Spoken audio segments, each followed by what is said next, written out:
अलका जी को तो रेणु जी का डिटेल परिचय वो अपने बातों से निश्चित रूप से बताने वाले हैं। और उसके साथ में हमारे एमपीके के फाउंडर आनंदमल सेठिया सर भी, उनका भी मैं स्वागत करता हूँ। सभी योग साधक हमारे देश प्रदेश से जुड़े, उनका भी हार्दिक हार्दिक स्वागत। और ज्यादा समय ना लेते हुए मैं अलका जी को सह सम्मान निमंत्रित करता हूँ कुछ मार्गदर्शन करने के लिए। जय Jinendra, good morning, good everyone. Morning. Bilal, come on, fast.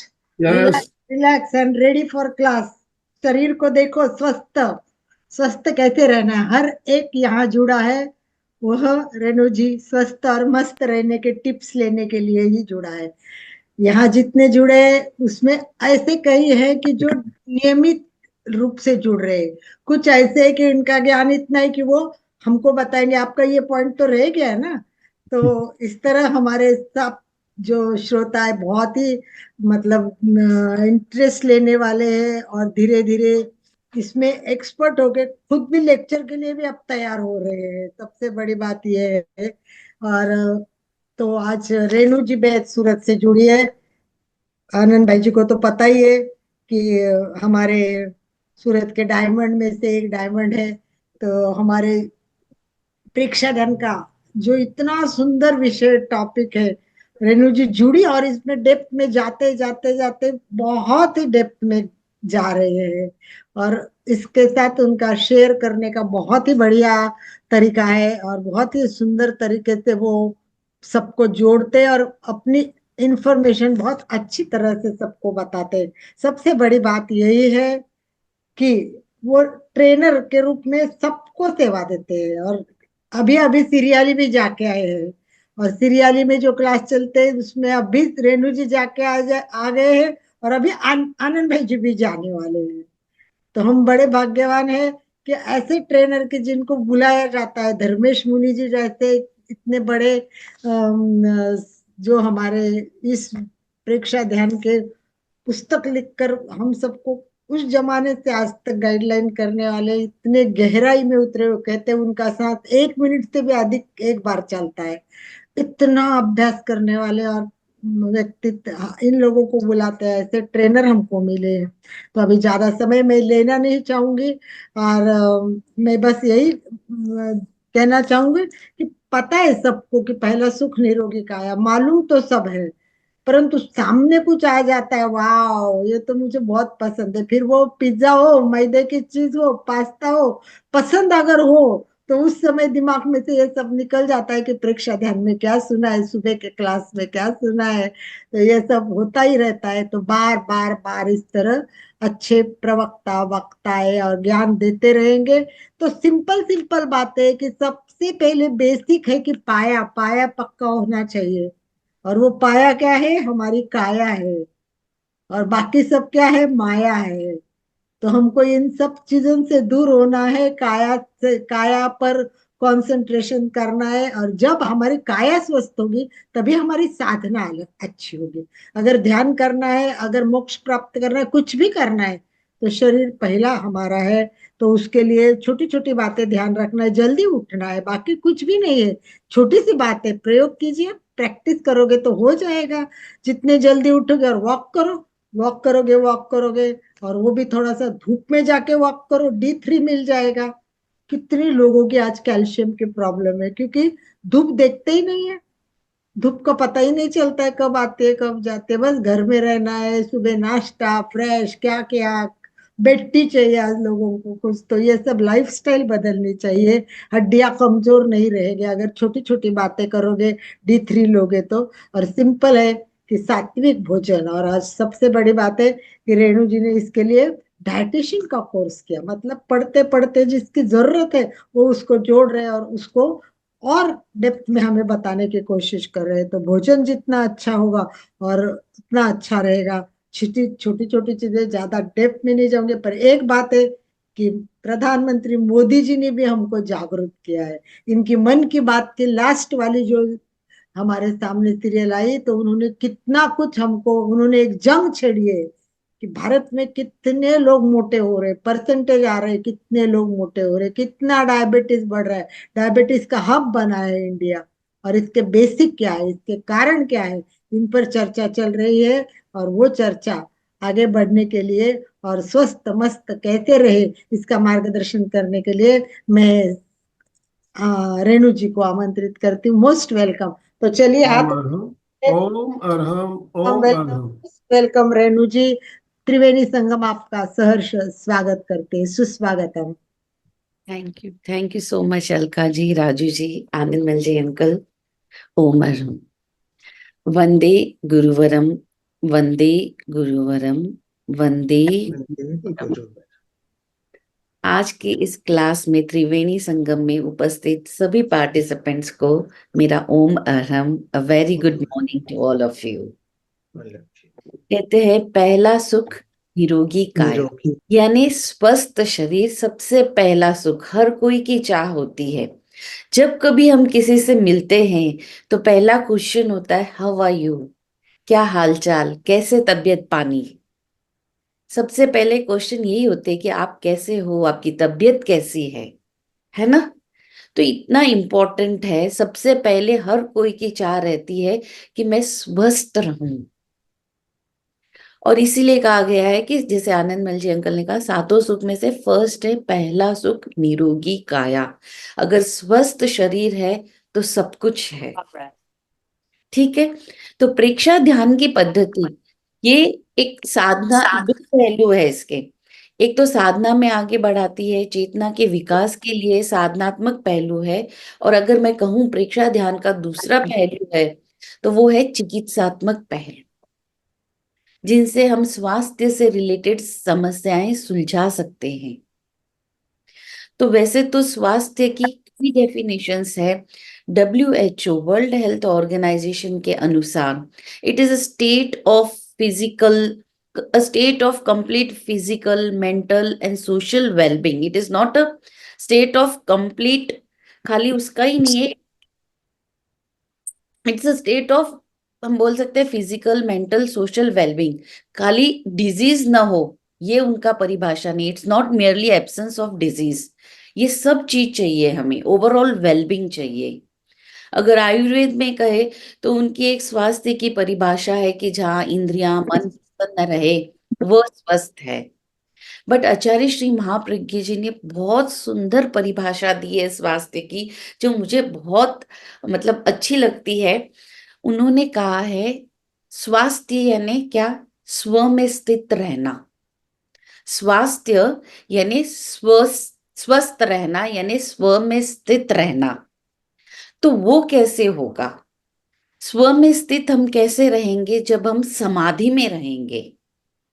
समाधि में कैसे रहेंगे, समाधि में जब रहेंगे तब जीवन में माइनस व्याधि आदि और उपाधि रहेगी। सो समाधि इज इक्वल टू जीवन माइनस व्याधि आदि और उपाधि।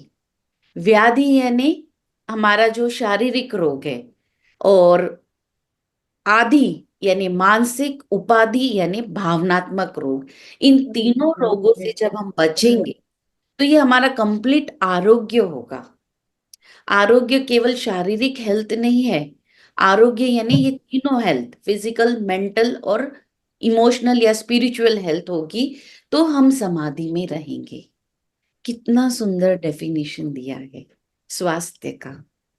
स्वास्थ्य इक्वल टू स्वस्थ, स्वस्थ इक्वल टू स्व में स्थित रहना। स्व में स्थित कब रहेंगे, जब हम समाधि में, शांति में रहेंगे। और वो कैसे होगा, व्याधि आदि और उपाधि जब जीवन में नहीं होंगे। तो आज हम बेसिकली बात करेंगे शारीरिक स्वस्थता, यानी हम व्याधि मुक्त कैसे रहे, फिजिकली हम कैसे हेल्दी रहे। ठीक है। तो जब हम पहला सुख निरोगी काया की बात करते हैं तो हमें हमारे मसल्स को, नर्व्स को, न्यूरॉन्स को, ब्रेन को ऐसे ट्रेन करना है कि हमें गलत आदतें न लगे, इस शरीर को गलत आदतें न लगे। जैसे अलका जी ने कहा वॉकिंग करना है तो वॉकिंग करे, सिर्फ सुबह सुबह बेड पे लेजी मत रहिए। एक्सरसाइज करनी है तो एक्सरसाइज करिए, शरीर को इतना भी आलसी ना बनाए तो इस तरह से हमें शरीर को, मस्तिष्क को ऐसे प्रशिक्षण देना है जिससे हम ये कह सके कि पहला सुख निरोगी काया। तो पहली बात है कि हम बीमार क्यों पड़ते हैं। हर व्यक्ति की आकांक्षा, चाह, डिजायर है कि वह स्वस्थ रहे, तो फिर बीमार क्यों पड़ते हैं। बीमार पड़ने के कई कारण हैं। एक कारण होता है कर्मज बीमारी, कर्मों के कारण हम बीमार पड़ते हैं। एक कारण हो सकता है ये सीजन जो चेंज होते हैं, ऋतुजनिक बीमारी, मौसम चेंज हुआ, सर्दी जुकाम लग गई, मौसम चेंज हुआ, लू लग गई, इसके कारण होते हैं। ये वायरस, बैक्टीरिया बीमार पड़ते हैं। और एक सबसे बड़ा कारण आजकल बीमारियों का है लाइफस्टाइल। ऐसी लाइफस्टाइल हमने बना ली है जिसे मॉडर्न लाइफस्टाइल कहते हैं।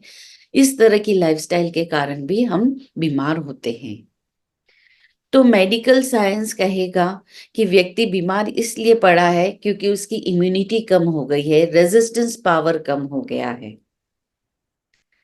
और स्पिरिचुअलिटी कहेगी कि व्यक्ति की प्राण शक्ति कमजोर हो गई है, तेजस शक्ति कमजोर हो गई है। नेचुरोपैथी वाले कहेंगे कि शरीर में विजातीय तत्व, फॉरेन मैटर, टॉक्सिन ज्यादा इकट्ठे हो गए हैं। जैन दर्शन में हम कहेंगे कि प्राण शक्ति या तेजस शक्ति कमजोर हो गई है। तो सेंटेंस अलग है लेकिन मीनिंग सबका एक ही है। मीनिंग, उसका तात्पर्य एक ही है। चाहे प्राण शक्ति कमजोर हो गई है, चाहे इम्यूनिटी कम हो गई है, चाहे टॉक्सिन ज्यादा शरीर में इकट्ठा हो गए हैं, it all means the same. क्योंकि मेडिकल साइंस अभी तक प्राण तक पहुंचा नहीं है, प्राण का कॉन्सेप्ट वहां पे नहीं है। उनकी पहुंच सिर्फ स्थूल शरीर तक है और अध्यात्म हमारा थोड़ा डीप में चला गया है। तो इसलिए बोलेगा कि तेजस शक्ति या प्राण शक्ति कम हो गई है। ये प्राण शक्ति होती क्या है? ये बेसिकली हमारी जीवनी शक्ति है, वाइटल एनर्जी है ये हमारे जीवन को चलाने वाली एनर्जी है। तो यहाँ तक अभी मेडिकल साइंस नहीं पहुंचा है। हमें यहाँ पे ध्यान देना है प्राण। योग शास्त्र में 5 प्राण बताए गए हैं, प्राण, अपान, समान, उदान और व्यान। जैन शास्त्र में भी कार्य भेद के अनुसार 10 प्राण बताए गए हैं। तो प्राण हमारी जीवनी शक्ति है। प्राण वायु को हम ऑक्सीजन कहते हैं। तो ये प्राण शक्ति, इसका असंतुलन या ये कम क्यों होता है? क्योंकि सबसे पहले अतिवाद के कारण प्राण शक्ति का जो असंतुलन हो रहा है या प्राण शक्ति का व्यय ज्यादा हो रहा है या ये कम क्यों हो रही है? क्योंकि अतिवाद, अति खाना, अति सोना, सब चीज अति अति कामुकता, अति डिजायर, अति एम्बिशंस, जो भी हम ये अति करते हैं, एक्सट्रीम्स करते हैं। अति ये सोशल मीडिया देखना, छोटे छोटे बच्चों को चश्मा लग जाता है आजकल। दिन भर अति टीवी देखना, अति फोन देखना, जो भी ये एक्सट्रीम्स करते हैं, इसके कारण प्राण शक्ति का व्यय बहुत होता है। इनकम तो है कम, ठीक है, और एक्सपेंडिचर है ज्यादा, तो असंतुलन तो होगा ही।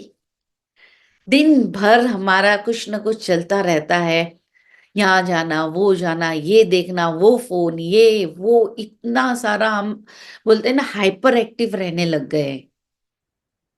तो 2 मिनट 5 मिनट भी हम आंखें बंद करके भीतर नहीं जाते हैं, प्राण शक्ति को कैसे सुरक्षित रखे ये भी हमें पता नहीं। तो इसके ये एक्सट्रीम्स के कारण इसलिए कहा गया है अति सर्वत्र वर्जयित। अति नहीं होनी चाहिए। अति चाह, अति खाने की लोलुपता, अति डिजायर्स, बहुत आराम से रहना, ये सेडेंटरी लाइफस्टाइल कहते हैं ना, sitting is new smoking this days. तो इसके कारण प्राण शक्ति का वेस्ट ज्यादा हो रहा है, उसका असंतुलन हो रहा है और हम बीमार पड़ रहे हैं। और एक कारण है प्रवृत्ति और निवृत्ति का। जैसे मैंने कहा, संतुलन करना नहीं जानते। आई एम वेरी बिजी, मैं बहुत बिजी हूँ, ये सबसे बड़ा सेंटेंस आजकल है।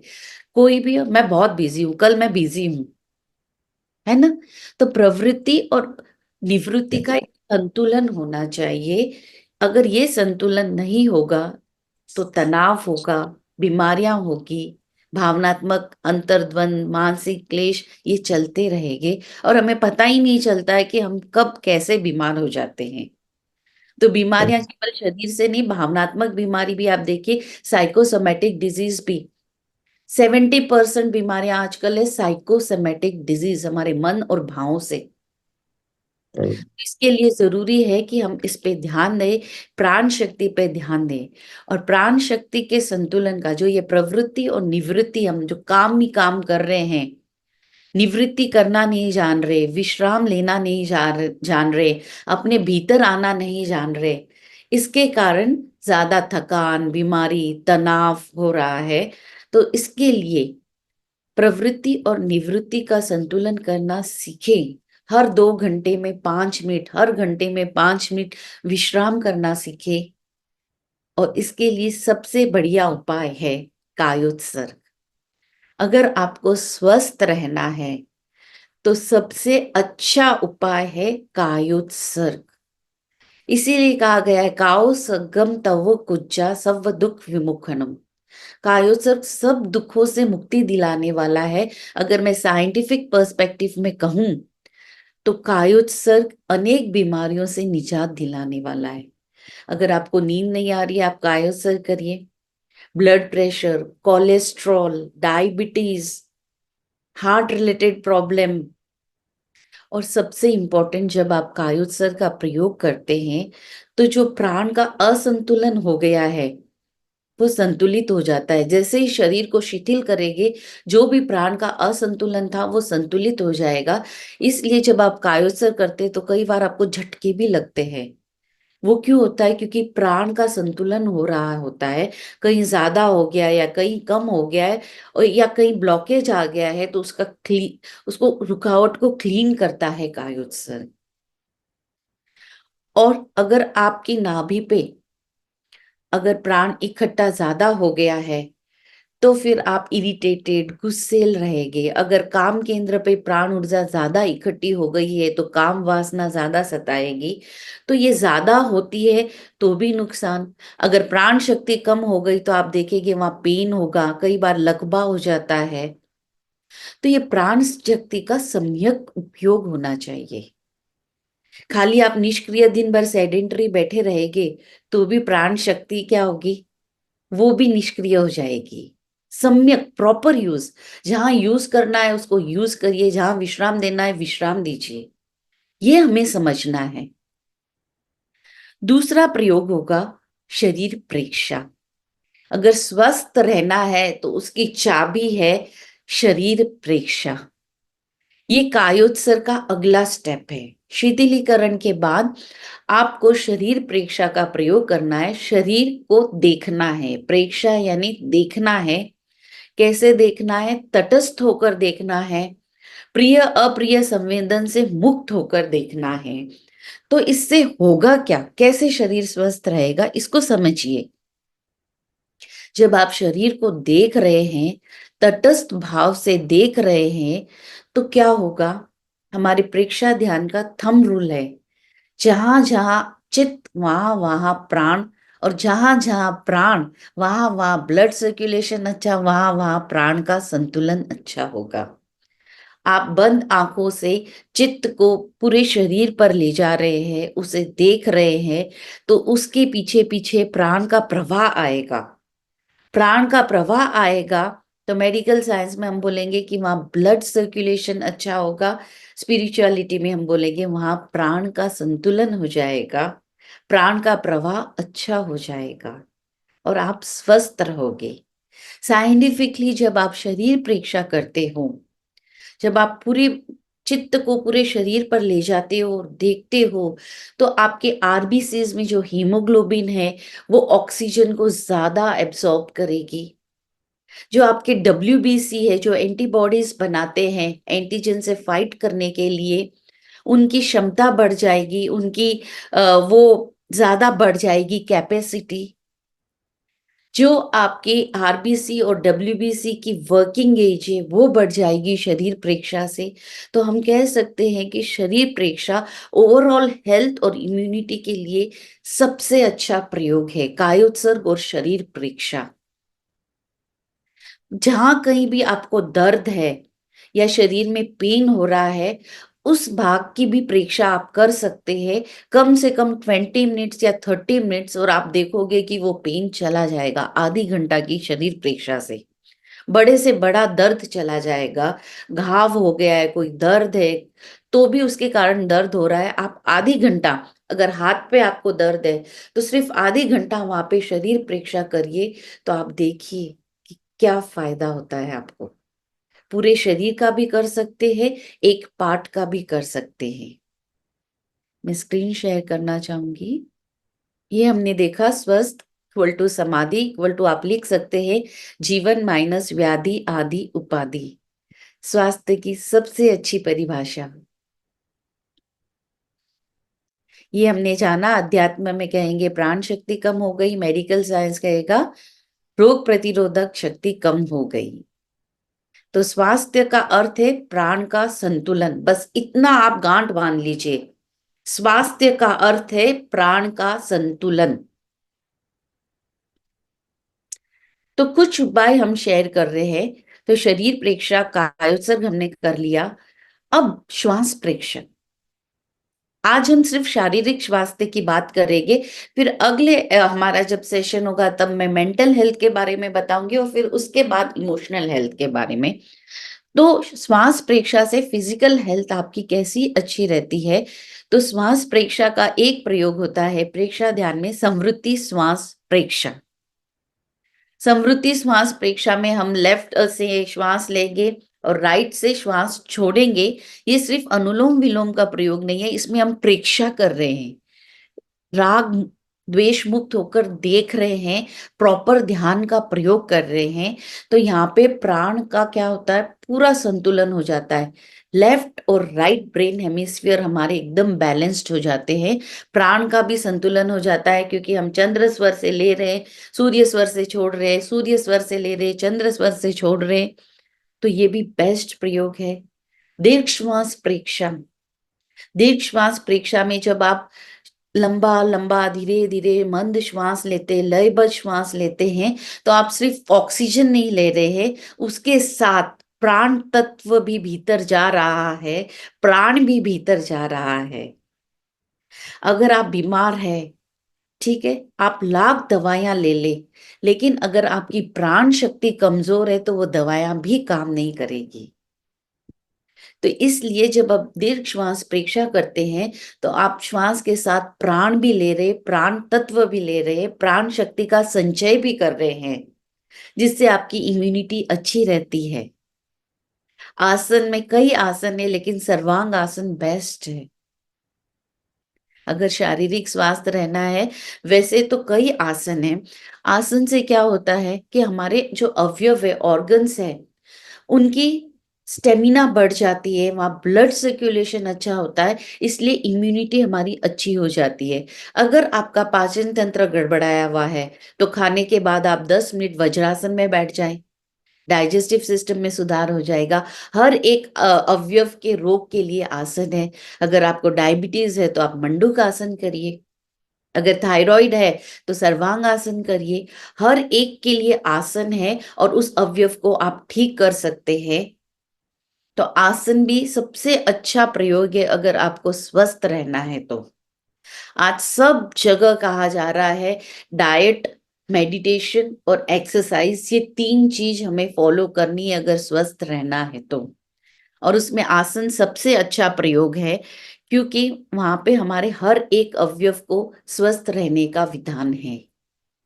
तो आप लिस्ट बनाइए, जैसे जैसे मैं बता रही हूं कि आपकी क्या क्या प्रॉब्लम्स हैं। अगर थायराइड की प्रॉब्लम है तो आप लिखिए। अगर आपको लग रहा है कि थकान ज्यादा रहती है तो आप लिखिए कि ये थकान है, और जो मैं प्रयोग बता रही हूँ वो प्रयोग वहां पे लिखिए, नोट डाउन करिए। आसन में भी आप लिखिए कि जहां पे आपको डाइजेस्टिव इश्यू का प्रॉब्लम है तो फिर आप वज्रासन डेली करिए। देखिए प्रयोग मैं बता रही हूँ, खाना मैं परोस रही हूँ, लेकिन खाना का निवाला तो आपको ही लेना पड़ेगा, प्रयोग तो आपको ही करना पड़ेगा, ठीक है ना। फिर आसन के साथ प्राणायाम, इससे प्राण शक्ति, नाम ही है प्राण का आयाम, प्राण शक्ति का विकास होता है। कोई व्यक्ति थका है, बहुत ऐसे लग रहा है तनाव में है, उसको आप 10 मिनट प्राणायाम का प्रयोग करा दीजिए, अनुलोम विलोम या कोई भी प्रयोग करा दीजिए, उज्जयी प्राणायाम, 10 मिनट के बाद वो तरोताजा हो जाएगा, उसको लगेगा कितना एनर्जेटिक हो गया है वो। तो आसन के साथ प्राणायाम का प्रयोग भी हमें करना चाहिए अगर हमें स्वस्थ रहना है तो। फिर आता है जैन दर्शन में एक प्रयोग आतापना, यानी सूर्य का ताप लेना, जैसे अभी अलका जी ने बताया, आज की भाषा में विटामिन डी। ये आज विटामिन डी की बात हो रही है, लेकिन हमारे यहाँ तो ये प्रयोग कब से चल रहे हैं, भगवान महावीर भी आता अपना लेते थे। तो सूर्य का ताप लेते हैं तो इससे हमारी तेजस शक्ति, प्राण शक्ति इतनी बढ़ जाती है।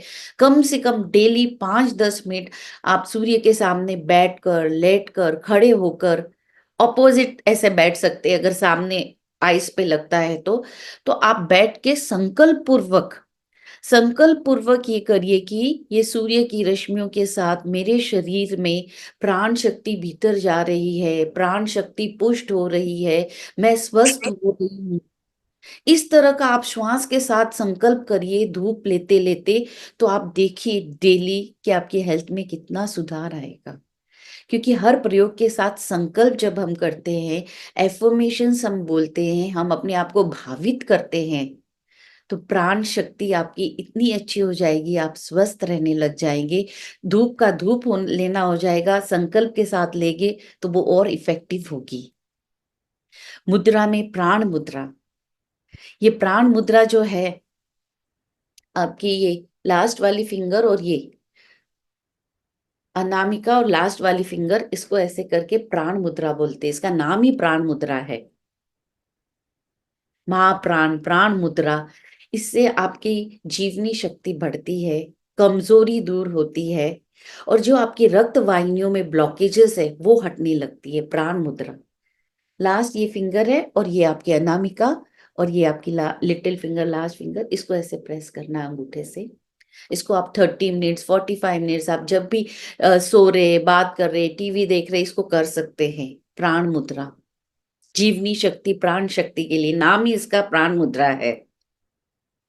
अब मिताहार, जैसे अलका जी ने बोला, खाने का हमें इतना, क्योंकि देखिए अगर खाना आहार शक्ति है तो मिताहार महाशक्ति है।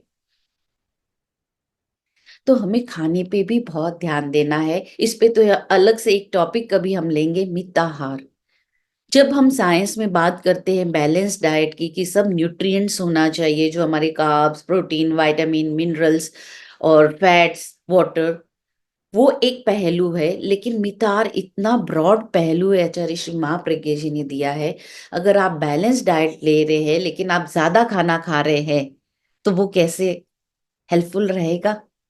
अगर आप बैलेंस डाइट ले रहे हैं लेकिन आप रात को 10 बजे खाना खा रहे हैं तो क्या वो बैलेंस डाइट पर्याप्त रहेगा। तो मित आहार, अगर आपको स्वस्थ रहना है तो आहार पे आपको बहुत ध्यान देना होगा। और मित आहार के अंदर आता है हित मित रित सात्विक भोजन, जैसे अलका जी ने कहा। तो जो आपके हेल्थ के लिए बेनिफिशियल है वो खाना खाइए, ठीक है। अगर आपके हेल्थ के लिए बेनिफिशियल नहीं है वो खाना मत खाइए। जैसे आयुर्वेद में भी कहा है, avoid wrong combinations of food. Watermelon और आप दूध साथ में ले रहे तो क्या आपके लिए बेनिफिशियल है। जो locally seasonally grown fruits vegetable होते हैं उसको खाइए, क्योंकि उसमें लेस केमिकल्स होते हैं, वो आपके लिए बेनिफिशियल है। तो सिर्फ एक बैलेंस डाइट की बात पर्याप्त नहीं होती है, मित आहार में सब कुछ बातें बताई गई है। ठूंस ठूंस के मत खाइए। Eat less, less time and less variety. और शाम को जल्दी खाइए, हो सके तो 3-4 घंटे सोने से पहले आप खाना, अपना डिनर शाम का खत्म कर दीजिए। तो ये सारी चीजें हैं आपको फॉलो करनी है। बहुत बड़ा टॉपिक है मिताहार, लेकिन आहार का आपको विशेष ध्यान रखना है। मंत्र, आचार्य श्री महाप्रज्ञा जी के अनुसार मंत्र क्या है, एक चिकित्सा है, रोग प्रतिरोधात्मक शक्ति है। तो मंत्र का प्रयोग करके भी आप स्वस्थ रह सकते। मंत्र में सारे चिकित्सात्मक पहलू आ जाते हैं। आचार्य श्री महाप्रज्ञ जी की पुस्तक मंत्र एक समाधान में उनमें उन्होंने कितने 300 से ज्यादा मंत्र लिखे हैं। उसमें स्वास्थ्य के भी काफी मंत्र है, आइस से रिलेटेड, पाचन से रिलेटेड, मेमोरी से रिलेटेड, सबसे रिलेटेड है। तो मंत्र में अगर स्वस्थ रहना चाहते हैं तो एक विशेष मंत्र का मैं उल्लेख करना चाहूंगी, ओम ह्रीम नमो लोए सव्व साउणंग। इस मंत्र का आप शक्ति केंद्र पर जाप करिए, और अगर रंग के साथ करना चाहें तो नीले रंग के साथ कर सकते हैं। नीला रंग जो उत्तेजना होती है उसका उपशम करने वाला होता है। केवल मंत्र का भी आप शक्ति केंद्र पर ये प्रयोग करेंगे तो भी ये हेल्थ के लिए बहुत पावरफुल मंत्र है। और दूसरा होगा अरहम मंत्र, जैसे हमने एक क्लास पहले अरहम की ली थी। इसमें जो ह वर्ण आता है ये प्राण शक्ति का उद्बोधक है। प्राण शक्ति को अगर सक्रिय करना है तो ह वर्ण को आपको चूज करना पड़ेगा। राम रीम, खाली इसका भी जप करेंगे तो भी प्राण शक्ति सक्रिय होगी, आप स्वस्थ रहेंगे। और आनंद केंद्र पर भी आप अगर हरा रंग का ध्यान करते हैं, क्योंकि हरा रंग विजातीय तत्व, फॉरेन सब्सटेंस, टॉक्सिन्स को निकालने के लिए सबसे अच्छा कलर है।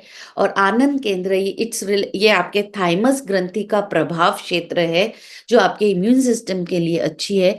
तो यहाँ पे अगर आप हरा रंग का ध्यान करते हैं और मंत्र करते हैं नमो उवज्जायाणं, तो भी ये स्वास्थ्य के लिए बहुत अच्छा प्रयोग है। वैसे आप पूरे शरीर पे हरे रंग का ध्यान कर सकते हैं, कलर चमकता हुआ होना चाहिए, तो भी ये स्वास्थ्य के लिए अच्छा प्रयोग है। अगर कोई रोग हो गया, आपको निदान नहीं मिल रहा है, तो पूरे शरीर पे चमकते हुए श्वेत रंग का ध्यान करते हैं तो रोग का निदान हो सकता है। आचार्य श्री महाप्रज्ञ जी ने बहुत सुंदर इन सब की व्याख्याएं की है, और भीतर का और किताब मैं सबको रिकमेंड करूंगी, पढ़ेंगे तो इसमें आपको काफी जानकारी मिलेगी। जीवन शैली में सुधार है ना, जिसका सोना उठना सही नहीं है उसका जीवन अस्त व्यस्त ही रहेगा। जैसे अलका जी ने बोला है, रात को समय से सोना, समय पे खाना, समय पे उठना। और आजकल एक न्यूट्रिशन साइंस में वर्ड आया NEAT, NEAT, non exercise activity thermogenesis. इसका मतलब है कि आपने सुबह आधी घंटा एक्सरसाइज कर ली तो काम हो गया, नहीं। नॉन एक्सरसाइज एक्टिविटी, एक्सरसाइज के अलावा जो आप दिन भर एक्टिविटी करते हैं, कई लोग सिर्फ आधी घंटा सुबह एक्सरसाइज या वॉकिंग कर लेते हैं, फिर दिन भर सेडेंटरी लाइफ, बैठे बैठे काम करते हैं या बैठे रहते हैं, क्योंकि आजकल हम लोगों को सबको डोमेस्टिक हेल्प की आदत पड़ गई है। घंटी भी बजेगी तो हम उठ के नहीं खोलेंगे, डस्टबिन देना है, कुछ लोग करते होंगे, बट मैं सबके लिए नहीं बोल रही हूँ, इन जनरल बोल रही हूँ। तो नीट मतलब नॉन एक्सरसाइज एक्टिविटी को बढ़ाइए। कहीं जाना है तो गाड़ी को दूर पार्क करिए, पैदल चलिए, पास में है तो पैदल चलिए, बार बार उठिए, बार बार बैठिए, ऐसे नहीं सिर्फ, क्योंकि सिटिंग इज न्यू स्मोकिंग। घंटी बजिए तो खुद खोलिए, खुद अपना पानी पीजिए, खुद अपने कपड़े समेटिए। ये जो एक्टिविटी आप दिन भर कर रहे हैं इस पे इतना जोर दिया जा रहा है, क्योंकि ओबेसिटी, मोटापा बढ़ रहा है, इसका एक कारण है सेडेंटरी लाइफस्टाइल। और ओबेसिटी के उसको बोलते हैं अम्ब्रेला डिजीज, बहुत सारी अम्ब्रेला डिजीज आ जाती है उसके अंदर। और एक है पॉजिटिव एफर्मेशन, अनुप्रेक्षा। स्वास्थ्य की अनुप्रेक्षा भी प्रेक्षा ध्यान में इतनी अच्छी बताई गई है, वो भी अलग से कभी हमें टॉपिक लेना पड़ेगा। और एक प्रेयर, आज मैं इतनी अच्छी आपको प्रेयर बताना चाहूंगी, और शायद आप लोगों का लोगस का ध्यान भी चल रहा है। वैसे प्रार्थनाएं बहुत है, जहां जिस प्रार्थना में आपकी आस्था हो, विश्वास हो, वो करिए। अनेक प्रार्थनाएं हो सकती है, लेकिन ये कल ही मैं पढ़ रही थी और मैंने यही आचार्य श्री महाप्रज्ञ जी का यही पैराग्राफ यहाँ पे पेस्ट कर दिया है। पहले मैं रीड करना चाहूंगी, इसको समझिए। आरोग्य कब और कैसे होता है, इस पर बहुत सुंदर प्रार्थना की गई है। प्रार्थनाएं बहुत सारी है, किंतु आवश्यक सूत्र में जो एक प्रार्थना है उसे मैं यानी आचार्य श्री महाप्रज्ञ जी बहुत उत्तम प्रार्थना मानता हूं। ये अपने ढंग की अलग और सुंदर प्रार्थना है, और वो है आरोग्य बोहि लाभम समाहि वर मुत्तमम तिंतु। यानी प्रभु, हे सिद्ध भगवान, मुझे 3 वर दो। आरोग्य यानी आरोग्य यानी ओवरऑल हेल्थ, बोधि है ना, आरोग्य यानी मैं रोग मुक्त रहना चाहता हूं क्योंकि रोग बाधा डालता है। प्रार्थना का पहला लक्ष्य है आरोग्य की भावना। दूसरी भावना है बोधि, मुझे बोधि मिले। अगर बोधि नहीं है तो आरोग्य भी टिकेगा नहीं। बोधि अर्थात अंतर ज्ञान मिले, भीतर का ज्ञान। भीतर का ज्ञान जब जागृत होता है तब हमारा विवेक जागृत होता है। थर्ड आई बोल दीजिए, अंतर्दृष्टि बोल दीजिए, विवेक बोल दीजिए। विवेक यानी सही और गलत की पहचान। अगर आप सही और गलत को ही नहीं समझ रहे तो आरोग्य कैसे टिकेगा।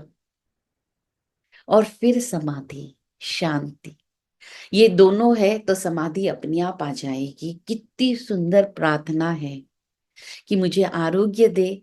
और रात को सोते समय, सुबह उठते ही आप इस प्रार्थना को या इस पॉजिटिव एफर्मेशन को पूरी श्रद्धा के साथ, पूरी भक्ति के साथ दोहराए, फिर आपके हेल्थ में देखिए इतनी पावरफुल सेंटेंस है ये। तो इसमें आरोग्य भी मिलेगा, विवेक भी मिलेगा, क्योंकि विवेक कह दो या विवेक चेतना कह दो या अंतर ज्ञान कह दो, भीतर का ज्ञान कह दो, सही और गलत की पहचान करने की बोधि कह दो, सम्यक ज्ञान कह दो, तब तक ये जागृत नहीं होगा, आरोग्य कैसे टिकेगा, है ना। और फिर समाधि, शांति। कोई भी प्रेयर हो सकती है। जैसे एमिल कॉफ जो फ्रांस के एक हुए हैं साइकोलॉजिस्ट, उन्होंने एक सेंटेंस दिया था, every day in every way I am getting better and better. France में एक रिवॉल्यूशन ले आए थे वो, और इतने पेशेंट्स को उन्होंने क्योर किए थे। जिसमें आपकी श्रद्धा हो, एक एफर्मेशन, एक प्रार्थना आप पकड़िए और सोते सोते उसको दोहराइए। ये भी हेल्थ का सबसे अच्छा उपाय है, क्योंकि भीतर तक ये बात जाएगी तब रिजल्ट्स आने आपके लाइफ में शुरू हो जाएंगे। फिर उस तरह से आपका सबकॉन्शियस माइंड काम करना शुरू कर देगा। फिर लास्ट में मैं बताना चाहूंगी डाइट, है ना। तो थोड़ा हमें आहार का ध्यान रखना है। हमें हित मित सात्विक सात्विक भोजन लेना है। कोशिश करिए कि वो भोजन ले। सात्विक भोजन वो भोजन होता है जो आपकी स्पिरिचुअल प्रैक्टिसेस को बढ़ाए, जो आपके इमोशंस को, आपको प्योर रखे। हित यानी बेनिफिशियल, मित यानी आप लिमिटेड मॉडरेट खाए, ठूस ठूस के न खाए, थोड़ी हवा और पानी के लिए जगह बचा के रखे। टेस्टी फूड मिला तो इसका मतलब ये नहीं कि हम बस पेट को भर ले, है ना। तो वहां पे हमारा विवेक काम करेगा। नहीं, मैं सेटिस्फाइड हूँ, टेस्ट के लिए मुझे नहीं खाना है। तो ये सब चीजें के साथ थोड़ा डाइट के बारे में बता देती हूँ कि अगर आपको अपना इम्यून सिस्टम स्ट्रांग रखना है तो आप विटामिन सी फूड जो होते हैं उसको इंक्लूड करिए। ये कौन से फूड होते हैं? विटामिन सी आपके इम्यून सिस्टम के लिए वरदान है। तो सबसे इंपॉर्टेंट इसमें आते हैं, रिच सोर्सेज आते हैं, गुआवा, आंवला, जो हमारे साइट्रस फ्रूट्स है यानी खट्टे फल है, जो भी मौसम्बी, संतरा, अंगूर, पाइनएप्पल, जो भी ये हमारे साइट्रस फ्रूट्स है, खट्टे फ्रूट्स है, उनको इंक्लूड करिए। GLVs यानी ग्रीन लीफी वेजिटेबल्स, जो भी हरी पत्तियों के साग है उनको इंक्लूड करिए। कोशिश करिए कि एक सब्जी आप खाएं, हरी सब्जी, बेरीज। इसके साथ टोमेटोज, जो टोमेटोज होते हैं, मटर होती है, और जो रेड और ग्रीन येलो बेल पेपर यानी कैप्सिकम, शिमला मिर्च होती है, ये भी विटामिन सी का बहुत अच्छा सोर्स है। ड्रम स्टिक है, पोटैटोज है। इन सब्जियों को, ग्रीन चटनी को आप डेली इंक्लूड करिए या कभी 2-3 दिन हफ्ते में इंक्लूड करिए, कच्ची चटनी, क्योंकि उसमें हरी मिर्ची में विटामिन सी है, नींबू में विटामिन सी है, हरा धनिया या पुदीना है, ये बहुत अच्छा काम करेगी। और ओमेगा 3 फूड्स जो होते हैं उनको इंक्लूड करिए, स्पेशली जो वेजिटेरियन है हम लोग, उनके लिए बहुत जरूरी है। उसमें आपके वॉलनट, आलमंड, कैश्यू नट, जो भी सीड्स है, पंपकिन, अलसी, जो भी सीड्स है उनको आप इंक्लूड जरूर करिए। मूव मोर, मूव मोर, जितना हो सके खड़े रहिए, चलिए, सेडेंटरी लाइफ मत, आप इस पे विशेष ध्यान दीजिए। नीट का जैसे मैंने बताया, डू नीट, स्लीप वेल, 7 से 8 घंटे की नींद बहुत जरूरी है, पानी अच्छे से पीजिए, ये सब चीजें आपको ध्यान रखनी है। तो इससे अब देखिए, प्रेक्षा ध्यान में मैंने अनेक प्रयोग बताए, हमारे कर्म भी विचित्र है, हमारी समस्याएं भी अनेक है, तो समाधान भी अनेक होना चाहिए। तो ऐसा नहीं कि एक ही प्रयोग से हम स्वस्थ हो जाएंगे, अनेकांत की दृष्टि से सोचना है, एकांगी नहीं सोचना है। इसलिए आप नोट डाउन कर लीजिए आपके क्या क्या प्रॉब्लम्स हैं, फिर क्या आपको प्रयोग करने हैं। तो 2 या 3 प्रयोग आप शुरू में इंप्लीमेंट करिए, साथ में सारी आप एक साथ ना करिए, ओवरवेल्म्ड हो जाएंगे, कुछ भी नहीं कर पाएंगे। थोड़ा करिए, अच्छा करिए। 2 चीजें ले लीजिए कि मैं लेट सो रही हूं तो मैं जल्दी सोऊंगी, मैं एक्सरसाइज करूंगी 15 मिनट। एक साथ एकदम परिवर्तन लाएंगे, 4 5 दिन 10 दिन इतना करेंगे जैसे न्यू ईयर पे करते हैं और फिर एकदम छोड़ देंगे, नहीं। कम करिए, बेबी स्टेप्स लीजिए, थोड़ा करिए लेकिन कंसिस्टेंट कर रहिए। तो जो प्रयोग आपको सूट हो रहा है, मंत्र है तो मंत्र लीजिए, जो आपको लगता है ज्यादा सूट होता है, जो आप आसानी से कर सकते हैं, जो आपके लिए ज्यादा जरूरतमंद है, उस प्रयोग को आप लीजिए, फिर उस पे आप प्रयोग करिए और अपने स्वस्थ व्यक्तित्व पर काम करना शुरू कीजिए। और हम बहुत सुंदर, बहुत ही सुंदर तरीके से आपने बहुत सी बातें हमें बताई। रेणु जी, आपने जैसे कहा हर चीज की अति नहीं होनी चाहिए, तो इसके लिए आचार्य तुलसी जी ने एक सुंदर मंत्र, आपने एक मंत्र बताया, आरोग्य बोहि लाभम। मैं चाहता हूं जो दूसरा मंत्र हमें आचार्य तुलसी ने दिया उसके बारे में भी आप 1 मिनट हमें बताए। संयमा खलु जीवनम। इंद्रियों का संयम है ना, इंद्रियों का संयम या संयम जीवन में आ गया ना, तो आरोग्य बोधि, आरोग्य तो आ ही जाएगा।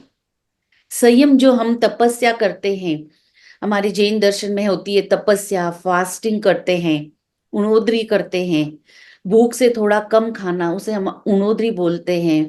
नौकारसी करते हैं हम लोग, सुबह पोरसी करते हैं, कोई भी तरह का संयम हो, आप संयम की लाइफ अगर करेंगे, इंद्रियों का संयम करेंगे, ज्यादा दिन भर देखना देखना देखना, कोई भी चीज में आप संयम करेंगे, तो वो भी आपके स्वास्थ्य के लिए बहुत लाभ होगा। क्योंकि संयम करना अगर हम सीख गए तो हमारी आसक्ति कम होगी। हमारे वो जो तनाव चलता रहता है ना कि ये चाहिए वो चाहिए, हमने संयम कर लिया कि मैं आज इतने से ज्यादा नहीं खरीदूंगी या ये नहीं करूंगी, तो ये बहुत अच्छा जो आचार्य श्री तुलसी या जैन दर्शन में आया, संयम की बात आसक्ति पर प्रहार करता है। संयम आ गया तो आप देखिए कि अगर आपने, हम लोग संकल्प लेते हैं कि मैं 7 दिन ये नहीं खाऊंगी, मिठाई नहीं खाऊंगी, आपने संकल्प ले लिया, तो आप संकल्प का संकल्प और हेल्थ की हेल्थ, तो आपको इसे किसी से भी बहुत ब्रॉड ये शब्द है संयम। तो आप संकल्प ले लीजिए। हम लोग बोलते हैं कि मैंने त्याग किया है, हमारी भाषा में हम बोलते हैं अभी मेरा 1 महीने का ये लेने का त्याग है, मेरा 1 हफ्ते का ये खाने का त्याग है, मेरा सुबह तक खाने का त्याग है। तो ये संयम ले लिया तो मैंने अपना बचाव कर लिया ना। तो ये इंद्रियों का संयम है, या कोई भी संयम हम करते हैं तो ये भी स्वास्थ्य की कुंजी है। ओम अरहम। ओ आराम। तो बंधु और बहनों, एक मंत्र अभी हमने पहले जाना, दूसरा मंत्र संयमा खलु जीवन, इसे भी हमें ज्यादा से ज्यादा अपने जीवन में अपनाना है। तो अभी मुझे पता है आज आप लोगों के मन में बहुत सी जिज्ञासाएं भी होगी, प्रश्न भी बहुत होंगे। तो जिज्ञासा समाधान से पहले कुछ पंक्तियां जो आचार्य तुलसी ने हमें प्रेक्षा गीत में दूसरे पद में बताई है, तो उसका संगान हम करेंगे। अशोक जी, अंकल 5 10 मिनट ध्यान कराना है या? ध्यान भी करेंगे हम, या पहले अशोक जी को एक पद, दूसरा पद सुन लेते हैं, उसके बाद हम ध्यान करेंगे। जय जिनेन्द्र। मान आत्म साक्षात्कार प्रेक्षा ध्यान के द्वारा। स्वप्न हो स्वप्न हो साकार इस अवदान के द्वारा।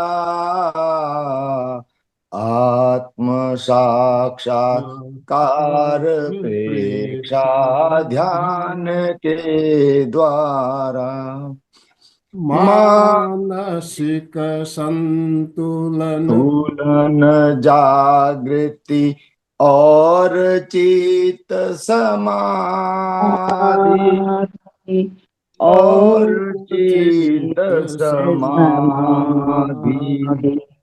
निकट आती दूर जाती आदि व्याधि उपाधि। आदि व्याधि उपाधि। प्रेम का प्रेम का विस्तार निज संधान के द्वारा। आत्म साक्षात्कार प्रेक्षा ध्यान के द्वारा। ओम अरहम। धन्यवाद अशोक जी। तो अभी हम छोटा सा एक पहले प्रैक्टिकल प्रयोग करेंगे, उसके बाद आपकी जिज्ञासा समाधान। 10 मिनट हम छोटा सा कायोत्सर्ग का प्रयोग करेंगे, सबसे अच्छा प्रयोग। तो 10 मिनट्स हम सब रिलैक्स हो जाएंगे, हमने इतना सुना है। और तो अब हम थोड़ा कायोत्सर्ग का प्रयोग करेंगे, बैठे बैठे ही कायोत्सर्ग करते, छोटा सा प्रयोग है, ठीक है। सावधान, सभी प्रयोग के लिए तैयार हो जाएं।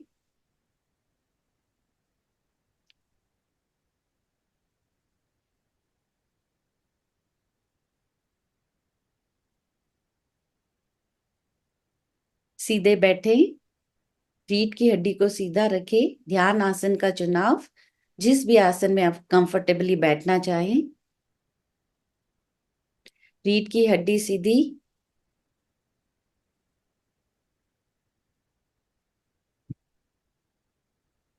शरीर को स्थिर, शिथिल और तनाव मुक्त करेंगे, कहीं कोई अकड़न जकड़न नहीं रखेंगे।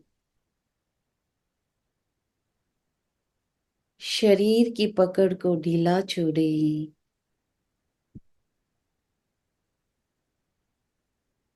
चेहरे को एकदम माइल्ड स्माइल के साथ चेहरे का तनाव भी कम करें।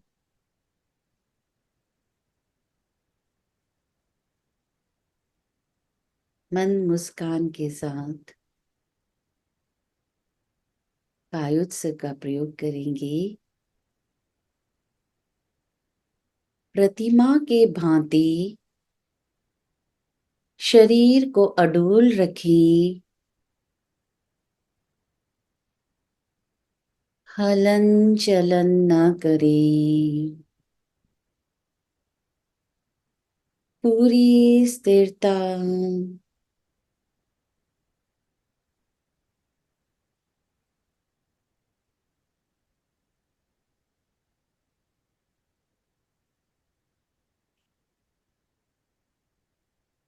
श्वास मंद और शांत।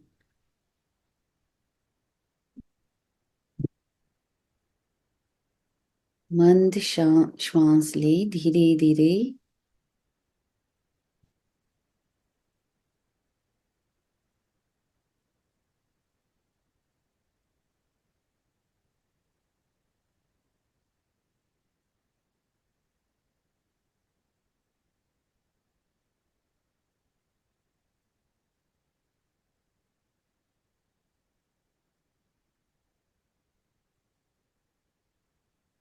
सुझाव दें,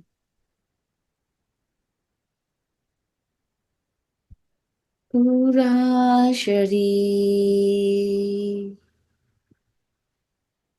पैर के अंगूठे से लेकर सिर तक शिथिल हो जाए, शिथिल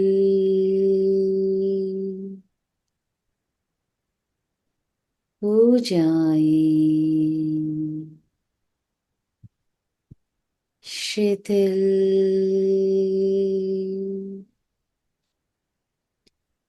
हो जाए,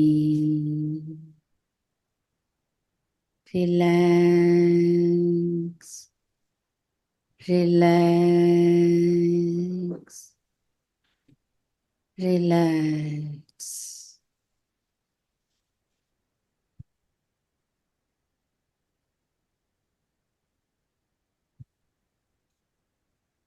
पूरे शरीर को ढीला छोड़ दे, रिलैक्स करे।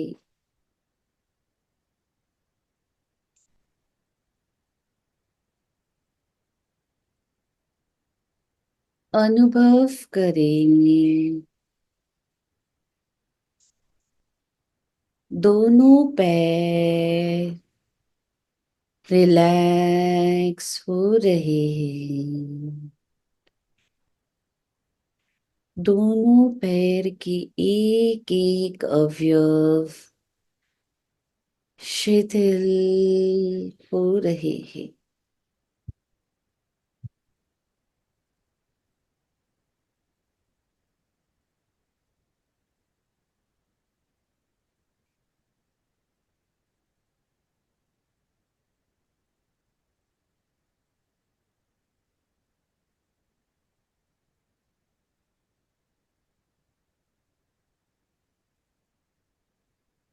अनुभव करें पेड़ों का भाग, पेट का पूरा भाग, छाती का पूरा भाग, एक एक अवयव भीतर से रिलैक्स हो रहे हैं। शिथिलता का अनुभव करें पेड़ों से छाती के भाग तक चित्त को ले जाएं।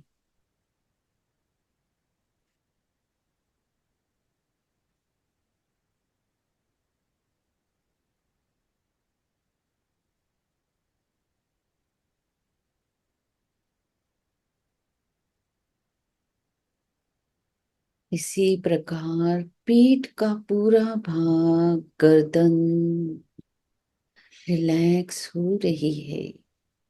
गर्दन पे विशेष ध्यान दे, कंधे और गर्दन पर।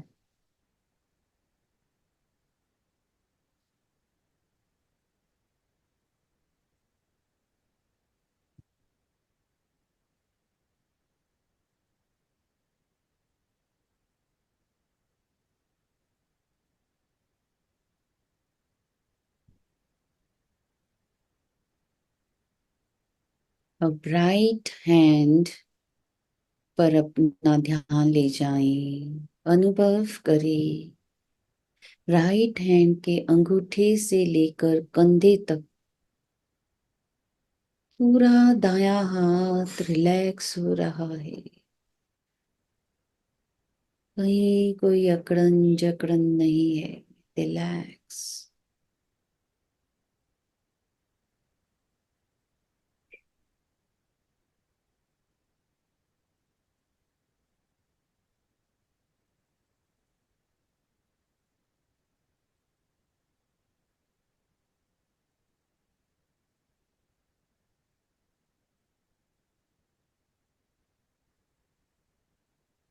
लेफ्ट हैंड पे ध्यान ले जाएं।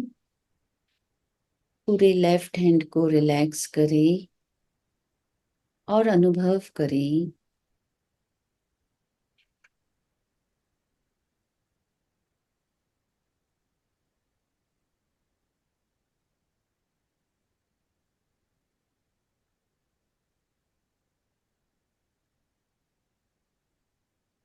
अब कंठ और स्वर यंत्र को शिथिल करें।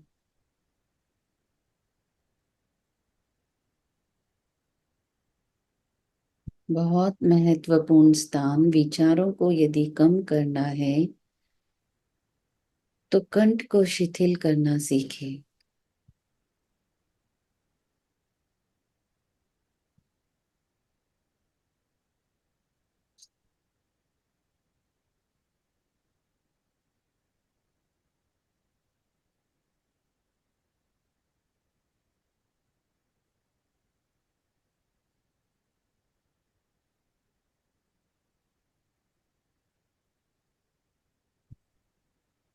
मुंह के अंदर का भाग, चेहरे का भाग, ललाट और मस्तिष्क को, एक एक अवयव को शिथिल करें।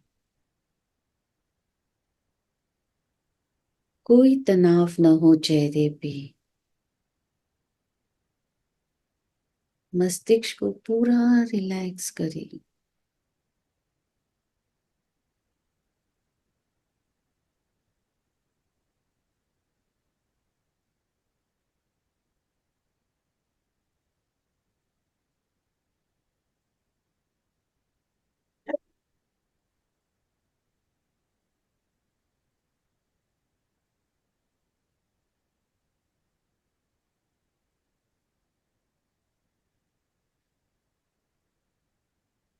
अनुभव करें पूरा शरीर पैर के अंगूठे से लेकर सिर तक शिथिल हो गया है, शिथिल हो गया है, शिथिल हो गया है।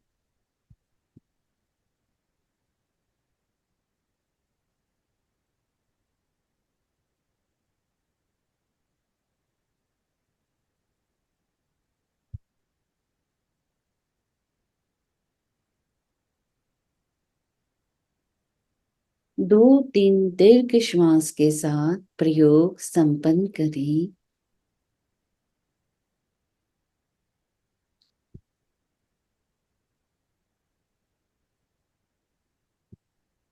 ओम अरहम प्रयोग संपन्न। धीरे धीरे आंखें खोल सकते हैं। ओम अरहम।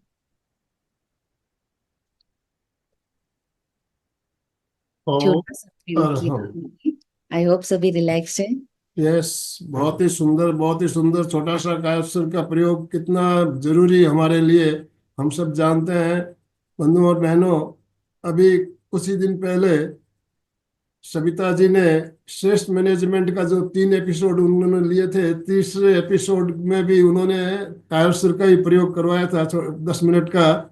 आज उसी प्रयोग को हमने वापस रिपीट किया, तो हम समझते हैं कायस्वर कितना जरूरी है तनाव मुक्ति के लिए, शारीरिक स्वास्थ्य के लिए, मानसिक स्वास्थ्य के लिए, भावनात्मक स्वास्थ्य तक के हर तरह से हमें ये शांति प्रदान करता है। शांति, आनंद की अनुभूति भी होती है। तो आप लोगों को भी प्रयोग करने के बाद अच्छा लगा होगा निश्चित रूप से। तो अभी आपका कोई प्रश्न हो, जिज्ञासा हो, तो आप हैंड राइज करेंगे आज के सेशन से संबंधित, तो आपको अनम्यूट ऑप्शन दिया जाएगा। यस, हैंड राइज का ऑप्शन है आपके पास। मधु जी, बेंगलोर से मधु जी है हमारे साथ। बोलिए मधु जी। ओ मैडम, बहुत अच्छा था। रेनू जी तो जब भी देंगी फ्रूट ही देंगी। और मैं मॉर्निंग में कभी देखा, और आज जो आपने कार्य कराया वो मैंने सूर्य के आगे बैठ के किया है। मेरी बालकनी से सूर्य दिखाई देते हैं, तो वहाँ बहुत अच्छा। और खाने का तो है कि हम लोग शुरू से ही कम ही खाते हैं। यस और रेणु जी, मधु जी की स्वास्थ्य की इतनी समस्याएं होते हुए भी ऑक्सीजन की नली लगी हुई रहती है। कई बार हमारे साथ क्लास में जब जुड़ते हैं तो भी क्लास अटेंड करना इनका फर्स्ट प्रायोरिटी, क्लास अटेंड करनी है। और अगर प्रेक्षा नहीं ध्यान से करती हो जुड़ी तो हुई है। प्रेक्षा ध्यान के कारण ही आज कहते हैं कि मुझे जो जीवन मिला है प्रेक्षा ध्यान से ही मिला है। इतनी हाँ विपरीत परिस्थितियों में। रेणुका जी, सच्ची ये बात तो सच है कि जो मेरी बोनस लाइफ है। और बोनस भी 5-7 साल का नहीं, 12-13 साल हो गए अभी भी। मेरे ओम को अरहम। सीओपीडी का पेशेंट माना गया था 2013 में। और उससे पहले भी मैं करती थी। 93 से आशाबेन वकील के साथ संदिग्ध में थी, वहां प्रगति से मिली हुई हूँ। तो उनको तो मैं अपना गुरु या परमात्मा ही मानती हूँ। तो अभी बहुत ज्यादा है हो गया है, पर कुछ तो मैं जरूर उन्हीं का करवाती हूँ। और ओम उसके अरहम। बाद आनंदमल जी आते हैं, ये दिव्य पंच तत्व में विलीन करा देते हैं आराम से, और परमानंद में पहुंचाते हैं। तो सेकंड में इनको मानती हूँ कि वाकई बहुत ही एज तो उनकी भी मेरी जितनी है, पर गॉड दी ग्रेस, ओम हर ओम हर बहुत अच्छा, बहुत ओम वही है हर। कि प्रयोग चंदा जी, करें चंदा जी चोपड़ा, टाइम। बोलिए। सभी से जय जिनेन्द्र। वास्तव में बहुत सुंदर तरीके से समझाया आपने, एक एक पॉइंट लिया है आपने। जिस तरह से आपने सब समझाया मैं उसी चीजों पर चल रही हूँ, और मैं इसीलिए बिल्कुल स्वस्थ हूँ, भरपूर स्वस्थता है।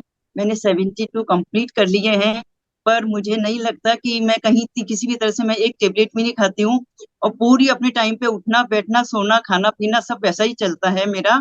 तो मैं बिल्कुल स्वस्थ हूँ, जैसा कि आपने बताया सब चीजें बिल्कुल स्वस्थ है बिल्कुल मेरी। इसीलिए मैं आपसे भी सबसे प्रार्थना करती हूँ कि आप लोग भी सब इसी प्रकार चलिएगा, इसी प्रकार खाइए पिएगा और नींद करिएगा, ताकि आप भी बिल्कुल स्वस्थ रहें। और हमेशा इसी तरह, मैं जब से इससे प्रेक्षया ध्यान से जुड़ी हूँ, पहले मेरे को भी बहुत तकलीफ थी, गुस्सा भी आता था और बीमारियां भी थी काफी। मेरे को बैकबोन में बहुत तकलीफ थी, मैं बैठ नहीं सकती थी नीचे। पर अगर मैं आराम से वज्रासन में और अर्ध पद्मासन में बैठ सकती हूँ, क्योंकि मैं पूरे दिन इसी पे चलती हूँ और प्राणायाम ध्यान सब चीजें करती हूँ। तो इसीलिए आप लोग भी इसी पर चलिएगा, बिल्कुल स्वस्थ रहेंगे, आपकी ओम दवाइयां हर सारी छूट जाएंगी। ओम हर। थैंक यू वेरी मच तेनू जी, थैंक यू वेरी मच। मैंने आपके साथ क्लास भी अटेंड करी है लाडनू के अंदर। बहुत सुंदर अच्छे समझाया आपने, बहुत तरीके से समझाया। Very good, thank you very much. Ashok ji. जय जिनेन्द्र।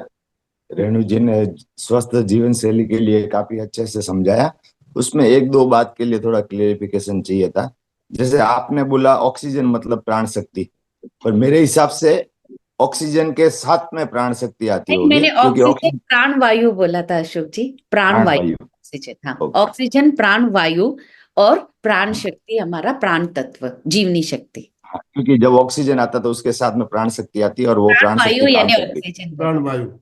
प्राण है। वायु। ओके। ओम हर और दूसरा, एक जैसे अपने फूड की चर्चा करते हैं कि भाई ये खाना चाहिए वो खाना चाहिए, कई बार टीवी में भी सुनते हैं, लेकिन उसके साथ में जैसे अपने लोगों की प्रकृति होती है, वात की, पित्त की और कफ की, हाँ, तो कई जनों को अलग चीज काम करती है, कोई को अलग काम करता है। जनरल वे में चाहिए देखे कि भाई अपना फ्रूट खाना अच्छा है, लेकिन वो प्रकृति के साथ में देख इसीलिए के मैंने खाते बोला तो ज्यादा टॉपिक इतना वास्ट है, बट मैं ब्रॉडली ऊपर ऊपर से ले रही हूँ, क्योंकि खाने का टॉपिक नितार लेंगे तो भी हमें कई क्लास, आयुर्वेद का कॉन्सेप्ट, नेचुरोपैथी का, न्यूट्रिशन साइंस का, सबका क्या डिफरेंस है, हमें क्या लेना है, तो वो एक ह्यूज टॉपिक है। ऊपर ऊपर से बस मुझे मेंशन। बिल्कुल बिल्कुल सही। देखिए अशोक जी, आपका कहना धन्यवाद। बिल्कुल है। जो पदार्थ एक के लिए फायदेमंद है, दूसरे के लिए हानिकारक भी हो सकता है, इसका नॉलेज, इसका ज्ञान हमें होना चाहिए। आंवला खाना अच्छा है, हम सब जानते हैं ना, आंवला बढ़िया है, अभी आंवले का सीजन भी चल रहा बहुत है, सुंदर। तो आंवला अच्छा है। लेकिन कुछ लोगों को आंवला नहीं खाने के लिए भी कहते हैं आयुर्वेद में, आपको आंवला नहीं खाना। जुकाम। तो ये इतना जुकाम। नॉलेज तो हमें होना चाहिए, क्या हमारे लिए फायदेमंद है, क्या हानिकारक है। ये जब तक हम नहीं समझेंगे तब तक हम निरोग नहीं रह पाएंगे। अलका जी भी कुछ कहना चाहती है। अलका जी। यस। नहीं, किसी को पूछना है तो पूछने दो, क्योंकि समय कम है ना किसी का समय है अभी। अभी हमारे पास 5-6 मिनट का समय है अभी। सबसे बड़ी बात यही है कि जो रेणु जी ने कही, एक बात से नहीं होगा। मैं एक्सरसाइज कर रहा हूँ, कुछ लोग बोलते हैं बहुत एक्सरसाइज करते हो, अब कुछ जरूरत नहीं, नहीं, इसमें भी सब कुछ चाहिए। आहार का भी ध्यान रखना पड़ेगा, लाइफस्टाइल पूरी पूरी लाइफस्टाइल जब तक सेट नहीं होगी ना, तब तक नहीं होगा। और सबसे बड़ी बात वही है कि लोग प्राण को नहीं समझते हैं, प्राण को समझना बहुत जरूरी है। तक प्राण, एक जगह मुझे वो जगह बार बार मैं रिपीट करती हूँ, अभी साध्वी श्री जी के यहाँ भी गई थी, तो अपान वायु बहुत बहुत कब्ज रहती है, और लोगों के प्रॉब्लम। तो सबसे महाप्रज्ञ जी ने कहा है कि किसी भी डॉक्टर के पास जाओ, चाहे एक्सपर्ट्स के पास जाओ, आयुर्वेद जाओ, होम्योपैथिक जाओ, कितनी भी दवाई खाओ, पर अपान वायु जब तक ठीक नहीं होगा तब तक आपकी समस्या ठीक नहीं होने वाली। तो हमारे जो 5 प्राण बताए, या जैन हिसाब से 10 जो कार्य करते हैं वो प्राण बताए। अपन ने प्राण पे तो स्पेशल रेणु जी हमने क्लासेस पूरी ली हुई है, एक एक प्राण वायु, एक एक प्राण पे 5 प्राण वायु, और बाकी डिटेल में भी जैन क्या कहता है, सब कुछ किया हुआ है। परंतु है ना, ध्यान नहीं देते लोग। तो ये जब तक वायु संतुलित नहीं, तब समझ लो बीमारी हो गई। ओ मैडम। हो गई तो ठीक करना आपके हाथ में, प्राण को वहां ले जाओ। पर लोग प्राण को उस जगह ले जाके उसको सूचना देके वो चेतन मन से अवचेतन माइंड तक पहुंचते ही नहीं है। तो ये काम हो रहे ऊपर ऊपर। आज की जीवन शैली ऐसी हो गई है कि पूरी जीवन शैली व्यस्त व्यस्त व्यस्त, और ज्यादा से ज्यादा हम खुद ही जानते हैं, मोबाइल लेके बैठते हैं, लैपटॉप, बस उसी में सारा जीवन गुजर रहा है। तो इस तरह सुबह जागृति ला रहे हैं और अच्छे वक्त आके हमें बता रहे हैं, तो सभी जागरूक हो जाए, जितना करने की बहुत कोशिश बढ़िया, करें। बहुत बढ़िया। बंधु और बहनों, आज हमने शारीरिक स्वास्थ्य के बारे में बात की और रेणु जी से हम नेक्स्ट वीक फिर मिलेंगे। मानसिक स्वस्थता हमारी कैसे बनी रहे, तो अगले गुरुवार को हम दोबारा मिलना चाहेंगे, तो मानसिक स्वास्थ्य के बारे में बात करेंगे। तो उस दिन भी आप इसी तरह आप सबको जुड़ना है, अपने सभी परिजनों को इसकी जानकारी देना है। और जो वीडियो हमारे पास रिकॉर्डिंग आ जाएगी तो हम शेयर करेंगे, तो ज़्यादा से ज़्यादा लोगों के साथ शेयर करेंगे तो जानकारी हम जितने ज़्यादा और अभी हमारा प्रेक्षक कल्याण वर्ष भी चल रहा है, तो हमारा दायित्व बनता है हम खुद जुड़े और लोगों को जोड़े, ज़्यादा से ज़्यादा लोगों तक हमारी बात पहुँचाएं। चल मैं 1 मिनट डांगे सर को आमंत्रित करना चाहूंगा समापन से पहले। डांगे सर, अनम्यूट कीजिए अपने आप को। यस डांगे सर, आवाज आ रही है मेरी? यस, वोट ऑफ थैंक्स, उसके बाद हम समाप्त करें। आज हमारे त्रिवेणी संगम में रेणु जी ने बहुत ही सुंदर सेशन लिया, काया का महत्व, और आखिरी ध्यान भी कर रहा था। तो ध्यान में सर मैं अभी भी ध्यान में ही था, निकलने की इच्छा नहीं हो रही थी। तो रेणु जी का दहे दिल से त्रिवेणी संगम की ओर से मैं राजू डांगे अपने दहे दिल से बहुत बहुत धन्यवाद देना चाहूँगा। ऐसी ही सेवा आपकी निरंतर भविष्य में भी हमें मिलेंगी, निश्चित रूप से यही कामना। और सभी साधक जो हमारे देश प्रदेश से जुड़े हैं, उनके कारण हमारा भी उत्साह बढ़ता है। तो सभी साधक का भी बहुत बहुत धन्यवाद। Good day to everyone, thank you. Renu ji बहुत ही सुंदर सेशन, बहुत ग्रेट। अभी समापन की ओर चलेंगे, दोनों हाथ जोड़ते हुए, रीढ़ की हड्डी गर्दन सीधी रखते हुए, आंखों को बिना दबाव दिए कोमलता से बंद रखते हुए मेरे साथ साथ सभी मानसिक उच्चारण करें। मैं चैतन्यमय हूँ, मैं आनंदमय हूँ, मैं शक्तिमय हूँ। मेरे भीतर अनंत चैतन्य का, अनंत आनंद का, अनंत शक्ति का सागर लहरा रहा है। इसका साक्षात्कार करना ही मेरे जीवन का परम लक्ष्य है। हमारा आज का दिन मंगलमय हो, आनंदमय हो, शांतिमय हो। इन्हीं शुभ भावनाओं के साथ ओम शांति शांति शांति। कृतज्ञोस्मि, हम सब गुरुदेव के आभारी हैं। कृतज्ञोस्मि, हम सब गुरुदेव के आभारी हैं। कृतज्ञोस्मि, हम सब गुरुदेव के आभारी। सभी का बहुत बहुत धन्यवाद। जितने भी भाई बहन हमारे साथ जुड़े, सभी का त्रिवेणी संगम की तरफ से बहुत बहुत आभार, बहुत बहुत धन्यवाद। और सबसे बड़ी बात आनंद भाई जी, टॉपिक इतना वास्ट है पर इतना शॉर्ट एंड स्वीट करके टू दी पॉइंट बता के प्रयोग के साथ एकदम समय पे पूरा करना, इसके लिए मैं रेणु जी के स्पेशल धन्यवाद देना चाहूंगी। सबको बोलो very good, very good, very good. ओम अरहम, ओम अरहम। Yes, Ashok ji slogan. जय जिनेन्द्र। सभी साधक साधिका एक साथ में उच्चारण करेंगे। फिटनेस का डोज 1 घंटा हर रोज। फिटनेस का डोज 1 घंटा हर रोज। फिटनेस का डोज 1 घंटा हर रोज। हर रोज। ओम अरहम।